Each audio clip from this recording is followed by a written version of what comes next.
Imagine volunteering for a psychology experiment. You expect to answer questions, maybe take a few tests. Instead, the police arrive at your house. They arrest you in front of your neighbors. You are handcuffed, searched, fingerprinted, and thrown into a jail cell. You did not commit a crime, but for the next few days you are treated like a prisoner. This was the reality of the Stanford Prison Experiment, one of the most disturbing psychology studies ever conducted, and it revealed something unsettling about how quickly ordinary people can change when given power. In 1971, psychologist Philip Zimbardo wanted to answer an important question. Why do prisons so often become places of cruelty and abuse? Are prison guards naturally cruel people, or does the environment itself turn them that way? To test this idea, Zimbardo and his team created a fake prison in the basement of Stanford University. They placed an advertisement asking for male college students willing to participate in a 2-week prison simulation. Dozens of students volunteered. After psychological screening, 24 students were chosen. They were randomly assigned one of 2 roles: guards or prisoners. Once the experiment began, they were expected to fully commit to their roles. The prisoners' experience started immediately. Real police officers went to their homes and arrested them without warning. They were handcuffed, placed in police cars, and taken to the mock prison. Inside they were stripped, searched, and given prison uniforms. Their names were taken away. Instead, each prisoner received a number. From that moment on, they were only addressed by that number. Even small details reinforced their loss of identity. They wore smocks instead of normal clothes, rubber sandals, and a chain around their ankle to remind them they were prisoners. The guards were given authority. They wore uniforms and reflective sunglasses that hid their eyes.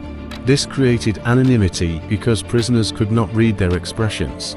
The guards were also given batons and told they were responsible for maintaining order. But they were given only one real instruction: no physical violence. Other than that, they could run the prison however they wanted. At first things seemed normal, but within just a day the atmosphere began to change. The guards quickly started asserting control. They woke prisoners up in the middle of the night for roll calls. They forced them to do push-ups. They made them clean toilets with their bare hands. And they punished them with humiliating tasks. Some guards became increasingly aggressive and authoritarian, and the prisoners began to mentally break down. Several prisoners experienced intense emotional stress. Some started crying uncontrollably. Others had panic attacks or refused to follow orders. Within 36 hours, one prisoner had to be removed from the experiment because of severe emotional distress. But things kept getting worse. Prisoners began turning against each other. Guards escalated punishments.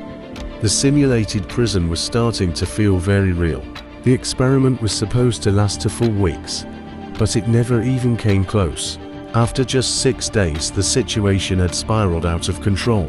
A visiting graduate student named Christina Maslick was horrified by what she saw. She confronted Zimbardo and questioned the ethics of the experiment. Soon after, the study was immediately shut down. What shocked researchers most was how quickly the roles had taken over. Students who were once ordinary college kids had transformed into authoritarian guards and emotionally broken prisoners. The Stanford Prison Experiment suggested a powerful psychological idea.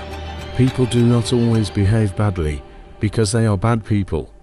Sometimes situations and roles shape behavior more than personality does. When people are given power, anonymity, and control over others, they may begin acting in ways they never thought possible. Decades later, the experiment became heavily criticized. Some researchers argued that participants may have been influenced to behave in certain ways. Others questioned whether the results were scientifically reliable. Despite these criticisms, the experiment remains one of the most famous studies in psychology, not because of what it proved, but because of the disturbing question it raised. If a group of normal college students could transform so quickly, what does that say about the rest of us?